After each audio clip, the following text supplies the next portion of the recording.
Fala pessoal, tudo bem? Bem-vindos a mais um Economia em 5 Minutos, podcast do Banco BV.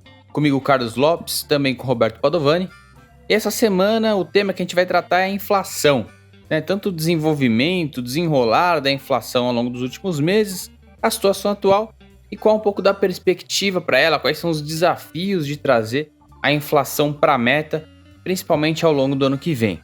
Então esse ano a gente teve essa semana a divulgação do IPCA de agosto, um resultado que foi um pouco abaixo do esperado, considerando ali as estimativas dos economistas de mercado. A gente teve um resultado de 0,23 em agosto, o que significa uma aceleração em relação à metade do ano. Em geral, em meados do ano, a gente tem as leituras mais baixas de IPCA, e aí, ao longo do segundo semestre, a gente vê um movimento de aceleração.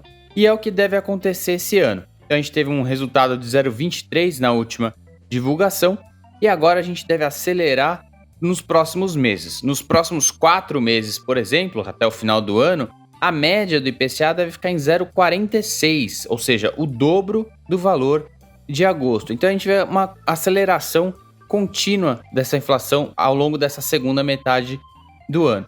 E a inflação, embora no mês ela possa ter vindo um número mais baixo, no acumulado dos últimos 12 meses, do último ano, a gente tem uma inflação ainda muito alta, 4,60, e que deve acelerar até o final do ano, chegando a 5,20, encerrando 2023 em 5,20.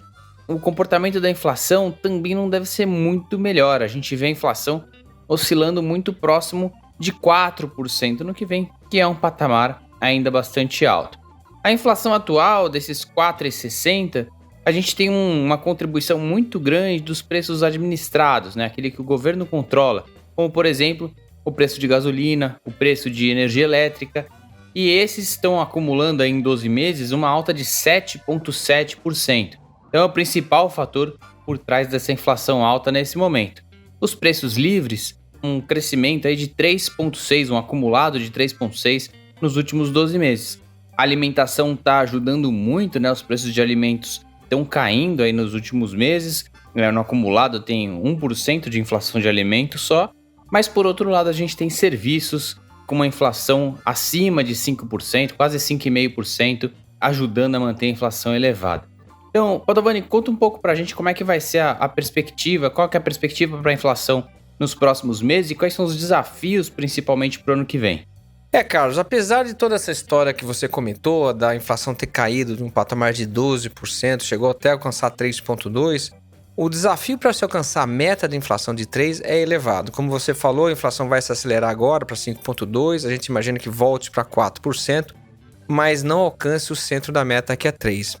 E por que há tantos desafios? São 3 fatores principais. O primeiro deles é que o mercado de trabalho segue aquecido no Brasil e no mundo. Isso é boa notícia, o desemprego está baixo, isso estimula o consumo e, portanto, o crescimento econômico. Mas, por outro lado, quanto maior o consumo, mais espaço as empresas têm para repassar custos e, portanto, mais difícil é a queda da inflação.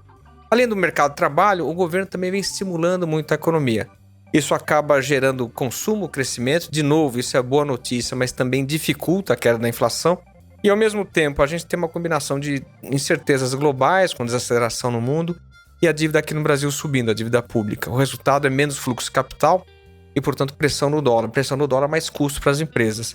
E, além dessa questão do mercado de trabalho e das contas públicas, existe uma preocupação também com a transição no comando do Banco Central. Será que o Banco Central vai, de fato, estar comprometido com o centro da meta de 3%? Será que ele vai tolerar uma inflação mais alta?